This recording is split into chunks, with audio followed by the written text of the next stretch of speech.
So the Indiana Fever are an extremely flawed basketball team. We all know that. But in this video, I'm going to be looking at 5 free agents as of right now that I think could help this team and the type of players that they should be looking for in different roles. I do think you're going to probably have to look at overseas, a lot of stuff for overseas to find players that are willing to go to Indiana, 2 that would be that would fit in with the way they want to play. And 3 are have that level of athleticism that are free agents. But we're going to be talking right now about 5 players. But before we get on to, if you guys are new to the channel, subscribe.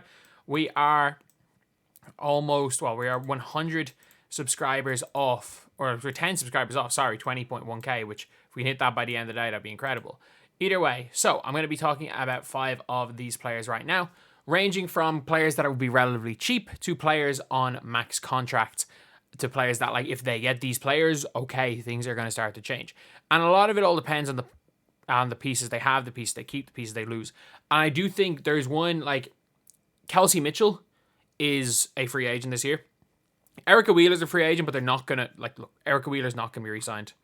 Like, that's just a given. They're not re-signing max contract Wheeler. Kelsey Mitchell, I think if they can find someone better, they might get rid of her, but she's a 2-time All-Star. They don't grow on trees. Unlikely to get rid of her. Katie Lou is on a near max contract.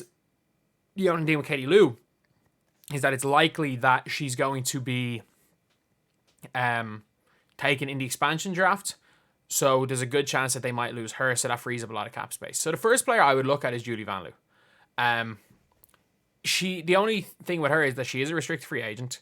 So you're going to have to outpay what Washington are going to pay. And it really just depends on what Washington get in the draft. Let's just say, like, a hypothetical, Washington get Paige Beckers. They want to play Paige at point guard, and you're not going to overpay to have Julie Vanloo on the bench. I think Julie Vanloo would be an unbelievably good bench player for the Indiana Fever, because you need because of how ball dominant Caitlin Clark is, you need a point guard who's going to be able to hit shots, be able to play off the ball, and also be a veteran presence, just a better version of what Erica Wheeler is. Like, Erica Wheeler over dribbles the ball, she takes too much out of it, she doesn't even look for Caitlin Clark, whereas Julie Vanloo is an actual set up to play point guard. She'll hit the open jump shot, she can play off the ball, and when she's running the point, she's going to actually find Caitlin Clark in the offense where Caitlin Clark's playing off the ball. She's going to allow Caitlin Clark to play off the ball, because that's the biggest problem, is that when Caitlin Clark's playing off the ball, she never gets the ball. So someone like a Julie Vanloo, you need a backup point guard. You can't rely on Caitlin Clark to play 40 minutes of point guard for the entire game. And Caitlin Clark is not a shooting guard. But this is the first time we've seen, completely heliocentric offense in the WNBA from Caitlin Clark. But there are times, we've seen it with Luka, we saw it with LeBron at times in his career. There are times you need to get them off the ball. And I think someone like a Julie Vanloo could help. Especially because I'm looking at other guards that I think could help in that role. You're not going to get a Kelsey Plum. You're not going to find... you're not going to get, obviously, a Taurasi. Taurasi's not going to leave Phoenix. So, for me, in that role, especially if you're keeping Kelsey Mitchell, someone that you can get for probably around $100,000 a year, which, again, is Demiris Dantas money. So, I think that she's really not a bad player to have, because I don't think it's going to be a crazy amount. I don't think they'll match. I think you could maybe force Washington into something that they don't want to do, as far as money-wise, but I'm not sure Washington will match it, especially if they do end up getting that number 1 pick and get someone like a Paige Beckers. Then, this one is a bit out of left field. People talking about this team needing an enforcer, this team needing, they are one of the most likable teams, but everyone's talking about they don't have an enforcer, they don't have a tough player, they don't have a villain. Is adding the villain of the WNBA a smart decision? I don't know. I think this is one that I was in my 5 players with Sophie Cunningham. I just don't know. Because obviously Phoenix are probably going to want to keep her. She's coming off the bench for Phoenix, but she is a starter level player. She's going to be a much better defensive player than a Katie Lou. She's probably doesn't fit in with the squeaky clean image of Caitlin Clark, but you know what? If the team wants to have an enforcer, Sophie Cunningham will be that, I guess. We've seen Erica Wheeler getting in people's faces, and that's her trying to do that. No one's gonna mess with Caitlin Clark if Sophie Cunningham's on her team. That's a fact. No one's going to mess with her if Sophie Cunningham's on the team. So, and she's going to give you enough on the offensive end to be probably worth a starting spot. I don't hate this. I think for the good of the game, it's probably not a good decision. But if you're looking to just for the good of the team, I think Sophie Cunningham might be actually a good choice here. But again, I don't know how she'd fit with the Fever. The more I like Tina Charles, obviously no longer playing for Washington. But I do like the Tina Charles to be a mentor for Aaliyah Boston.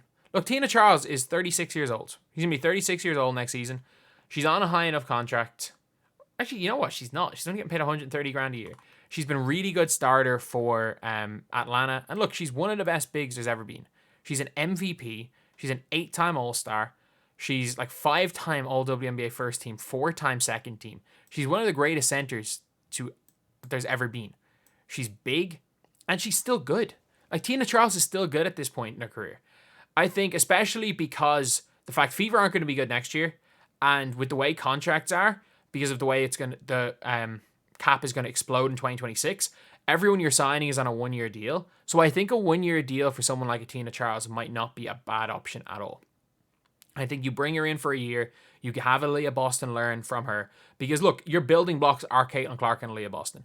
I don't think there is possible for like a on-court mentor of Caitlin Clark, because there's no one that even plays remotely similar to how Caitlin Clark plays in the WNBA right now. So I don't think there's anyone you can bring in, like, unless Taurasi's just willing to say, you know what, I'll do it. I'll leave the Mercury for 1 year. I'll go play with Caitlin Clark so that I'll be her mentor, so that when I finish my WNBA career, like, it'll be remembered for the last year, and like, that will add to her legacy as the GOAT if she went and did that. But I think you're probably a lot more likely to get a Tina Charles who hasn't played with just the one team all the way through. She's played with the Sun, she's played with the Liberty, she's played the Mystics, the Mercury, the Storm. So if you can get a Tina Charles just to help Aaliyah Boston as a vet, because she hasn't really had any vets. They've got Tammy Benley, who's not really a WNBA vet. She is an overseas vet, but I do think that Tina Charles is an option, is pretty much a decent option. I think this is one that basketball reasons make no sense, but is not going to happen. I will never not put this player on this list as a free agent. I know it's not going to happen. DiJonai Carrington. Give her a max.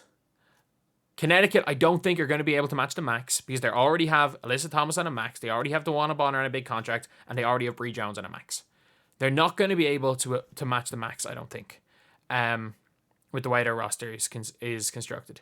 So I think DiJonai Carrington is the perfect player. She is a decent offensive player, an ever-improving offensive player. She is the best perimeter defender in the WNBA. She's aggressive.